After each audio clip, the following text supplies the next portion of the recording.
Welcome to a very special episode of the PFF College Football Show. Very, very special guest coming on right now. Senior Bowl Executive Director Drew Fabianich is joining the show right now. Drew, thanks so much for coming on. Hey, I appreciate you guys having me. It's a big day for us. Oh, a huge day for you guys. First off, you're obviously replacing Jim Nagy, who's now the Oklahoma general manager. You have some previous experience yourself in college and in the NFL, too, as a general manager in college and as a scout in the NFL. Just how are you looking to replace big shoes left behind by Jim Nagy? Oh, I'm just put it this way. I'm the steward of this game now. I mean, Phil Savage did a great job, bringing this game to where it was, and then Jim, took it over the top. I mean, they've done a great job. My direction, is just truly, like I said, to steward the game, to make it better in every way I possibly can. But again, they did a fantastic job. So again, I'm just going to try to take little pieces and try to improve this game as much as I possibly can, and still make it about the players, because that's really what it's about. So not only is the Senior Bowl under new leadership, but you've also changed the process this summer, where the watch list used to be 850 players, and now you've pared it down to a top 300 that was just recently released. How has that really changed the process, and how hard was it to narrow down an ever-changing and more improving college football talent field this year when going from 850 to 300? Well, and again, we're going to watch as many players as we possibly can anyway. The watch list was, I mean, again, I don't know what the rationale for it was, but we're only taking 145 players, to the game. Well, we wanted to make this a more prestigious list. And everybody that's on the 300, and this is regardless of position, okay, this is not position based at all.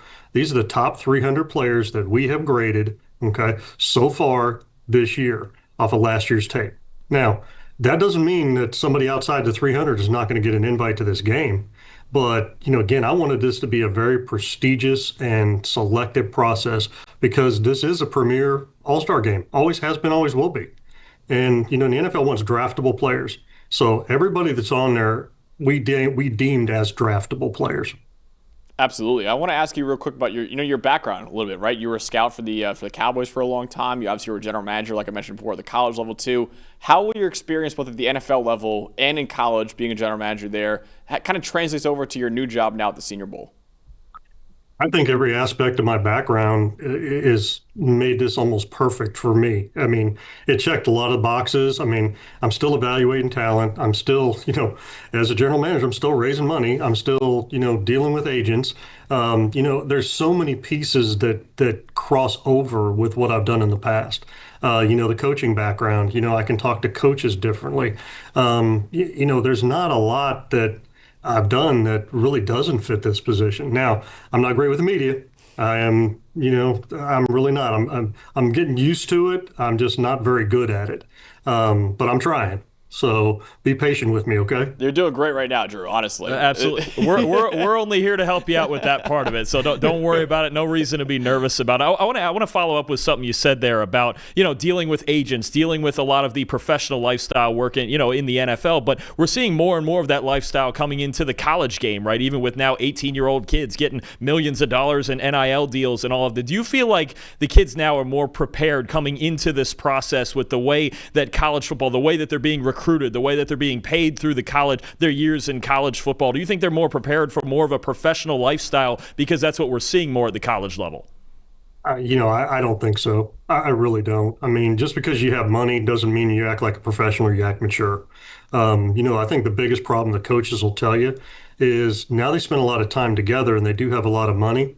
They actually have to be better teammates, because they have to take care of each other, because there's so many people out there now that are trying to take advantage of these kids, and they're not mature enough to understand that. And again, I'm not going to have to deal with paying these players, because what the asset that the Senior Bowl brings is you can increase your value exponentially if you perform well during the week and in the game. You can. So again, do I think it's that the money's helped them? Yeah, I want the players to get their fair share. But I also think that there's a point where that needs to be governed and actually treated, almost universally throughout college football, because it's a mess. And I put it this way, I don't miss it much, to be honest with you.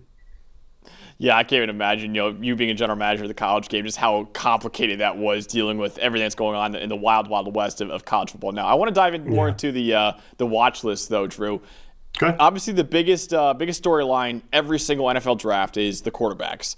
There are a lot of quarterbacks on your watch list this year. Were there any quarterbacks that really stood out to you when you were watching and evaluating their film? Well, and I like to tell people that I don't like, going into, player versus player, just because, again, if I mention four of them, the other six are going to be offended that I didn't mention them. Are there ones that surprised me a lot? Yes. Are there other ones that kind of surfaced on the list that people don't know about? Yes. And hopefully they'll take, that list and they'll go, hey, what about this guy from Harvard? I might need to take a peek at him. But the group that's on there, 24 total quarterbacks. Yep. 18 of them I've got from the first round to the fifth round. So I think there's probably 5 to 6 quarterbacks that'll probably go in the first round.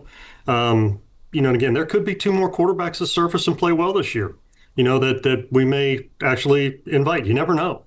But I don't like to talk specifics, especially because, again, if I mention some such and such, then the other 3 are going to be offended and that type of thing. I mean, because I was at the Manning camp and I posted 3 quarterbacks. Well, I could have posted 43 of them.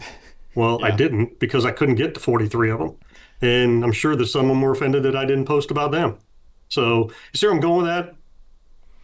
Yeah, no, absolutely. I think I'm curious too, because I'm always looking at, okay, which schools, and we cover the college game week to week each season, who's going to win these games, which schools have the most talent, right? And that's the first thing you always look at when it comes to covering college. I noticed there's 5 schools that have at least 10 players on the watch list: Alabama, LSU, Oklahoma, Ole Miss, and Penn State. I think you don't always want to be so concentrated on one team or a handful of teams, but I mean, what does it show you about those schools and just the level of talent across the board that they have at all positions? Well, and what's funny is I'm sure last year Ohio State probably had 10 to 12 prospects too. Yeah.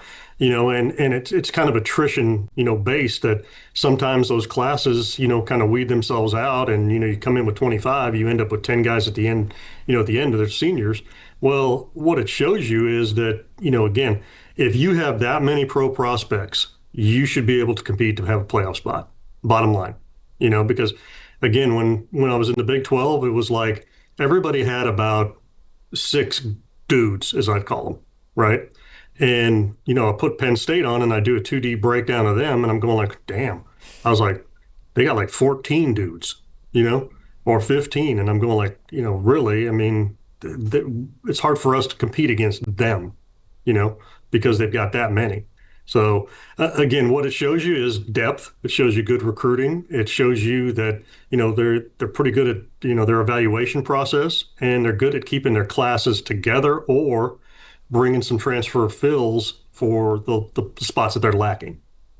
As a lifelong Penn State fan, I love you saying that right there. Hopefully, it should be a big year for my Nittany Lions this year, Drew. But you don't have to dive into any specific... I was born in Ohio, so Listen, I'm used to losing to Ohio State every single year. It's been 8 straight years now. I'm expecting 9 this year too. Don't have to talk about any specific players though. But is there any position in this year's draft that you're like, wow, there's a lot of depth and a lot of talent at this position in this year's draft? I think the quarterback class is really good this year. I really do. And again, I think there's a legitimate probably 8 to 9 players that have starter ability in the NFL. Now, will they start right off the bat? You don't usually have that many flip, in the NFL. Those guys may be backups for, a few years, but I think there's 8 that can actually start eventually. The receiver class is kind of loaded like mid-rounds. Mm-hmm. There's really not a ton of 1s on there, but there are a lot of 2s on there. The receiving tight end, I think, is strong. And there's also a couple of, wide tight ends that are really valuable to the NFL, because there's not a lot of guys that can do it all, as a tight end. The edge rushers are strong, not as strong as the D line was last year. The corners are solid. They're pretty heavy. Safeties are a little light, and so is linebacker. But linebacker's kind of been light for about the last 6-7 years. Yeah. Because a lot of guys really, and I hate to say this, but 7-on-7 has kind of taken the guys away from wanting to be a linebacker. I mean, they want to be skill guys, and they want to be tight ends. And and again, I think that's just the attrition of football, or the twist of how football's been developed now. Obviously, you're looking for the most talented players and the guys that you're grading the highest, but is there part of the process, or do even teams or the NFL request that you maybe bring in different types of players? I like that you brought up the Y tight ends as compared to the F tight ends, or there's different types of, big, powerful running backs or receiving backs. I don't want to say go out of your way, but is there something of an emphasis to have different types of players to showcase, or is it just, okay, these are the most talented guys, let's put them on the field?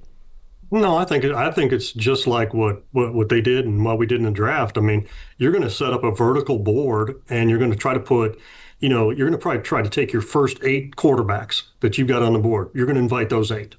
And, guess what? If one of them, decides he's not going to do, then number 9 becomes part of that. And then, 2 backs out, then number 10 moves up. I think you always have to do it as the most talented players. And I think that's, again, the best against the best. NFL teams want to see, these players play against guys that are draftable players. And that's why a lot of these, FCS guys or, the North Dakota State kid was a perfect example last year. The league had him as a high 3, and he ends up going 18th. And I don't know if you saw the graphic from, the Senior Bowl earlier, but that's a $12.7 million difference in a 4-year contract. Well, again, did you see him play against the type of defensive linemen that were at this game last year? Yep. No, not during the regular season.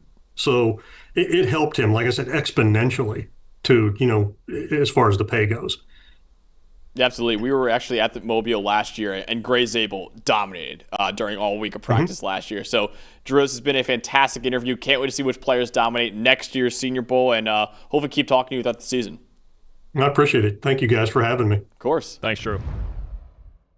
Hey, thanks for watching another episode of the PFF College Football Show. Please make sure you guys subscribe to the channel. Also, subscribe to PFF Plus at subscribe.pff.com for all of the same data and grades that we use in our show, plus fantasy tools, betting tools, and our mock draft simulator.